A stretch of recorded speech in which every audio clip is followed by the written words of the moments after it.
Affordability, disaster relief, immigration enforcement, hands-free driving, medical licenses. Our PolitiFact team tackled a lot this year. We checked all kinds of claims from politicians, government officials, social media posts. With a year's worth of fact checks, you may have missed a few of them. So WRAL's Paul Spey put together a bit of a highlight reel for you.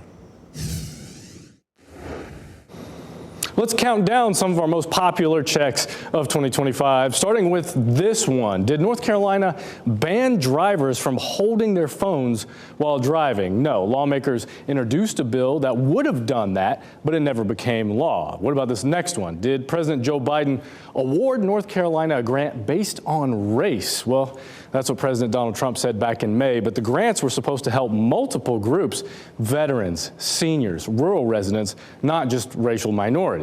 Then there was this next one. Does a new North Carolina law allow doctors from other countries to practice here without completing training or licensing exams? Well, that was going around on social media, but applicants are required to take steps 1 and 2 of the 3-part U.S. medical licensing exam.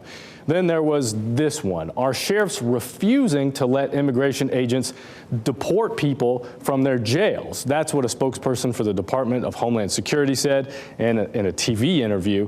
A law enacted last year requires sheriffs to cooperate with immigration officials. Now, some sheriffs used to ignore federal agents, but we found that they're now complying with the new state law.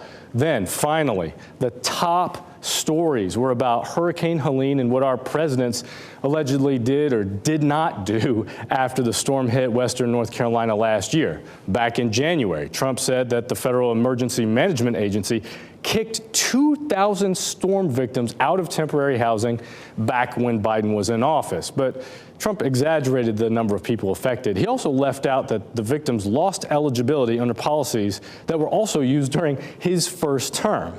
Then finally, there was this last claim by liberal pundit Brian Tyler Cohen, who said that FEMA denied North Carolina's request for relief. But there is a lot of important context missing here. FEMA said it would pay for 100% of debris removal for 180 days. Now, Governor Josh Stein asked the agency to extend that full coverage. FEMA denied that request, but it said it would continue to cover 90% of the cost. You can find all of the fact checks from 2025 and in the year ahead at WRAL.com/PolitiFact. Boy, Paul really just scratched the surface there. The PolitiFact team put together a much more comprehensive list with more details in this past weekend's Sunday special. I do recommend spend your Sunday with some of WRAL's most in-depth coverage. You can find every Sunday special on the WRAL app and WRAL.com.